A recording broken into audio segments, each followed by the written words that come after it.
ଚିଲିକାରେ କାର୍ଯ୍ୟରତ ନୌସେନାର ପେଟି ଅଫିସରଙ୍କ ଅକାଳ ବିୟୋଗ ରାଷ୍ଟ୍ରୀୟ ସମ୍ମାନ ସହିତ ଶେଷକୃତ ସମ୍ପନ୍ନ। ଖୋର୍ଦ୍ଧା ଜିଲ୍ଲା ଜଙ୍କିଆ ଥାନା ଅନ୍ତର୍ଗତ ହାଡ଼ପଦା ଗ୍ରାମର ଅଜିତ କୁମାର ଜେନାଙ୍କ ଅଗ୍ନାଶୟ ଜନିତ ରୋଗରେ ଅକାଳ ବିୟୋଗ। ମୃତ୍ୟୁ ବେଳକୁ ତାଙ୍କୁ 34 ବର୍ଷ ହୋଇଥିଲା। ତାଙ୍କର 5 ବର୍ଷର ପୁତ୍ର ସନ୍ତାନ ଅଛି।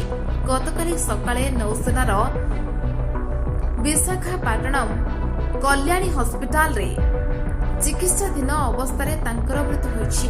ଆଜି ତାଙ୍କ ମରଶରୀର ନିଜ ଜନ୍ମମାଟି ହାଡ଼ପଦା ଗ୍ରାମ ପରିକ୍ରମା କରିବା ସହ ରାଷ୍ଟ୍ରୀୟ ସମ୍ମାନ ସହ ନିଜ ଗ୍ରାମ ଶ୍ମଶାନରେ ଶେଷକୃତ ସମାପନ ହୋଇଛି। ଅଜିତଙ୍କ ମୃତ୍ୟୁକୁ ନେଇ ହାଡ଼ପଦା ଗ୍ରାମ ଅଞ୍ଚଳରେ ଶୋକାକୁଳ ପରିବେଶ ଦେଖାଯାଇଛି। ଖୋର୍ଦ୍ଧାରୁ ଜିତେନ୍ଦ୍ର ମହାପାତ୍ରଙ୍କ ରିପୋର୍ଟ, ମେଟ୍ରୋ ଟିଭି ଓଡ଼ିଶା।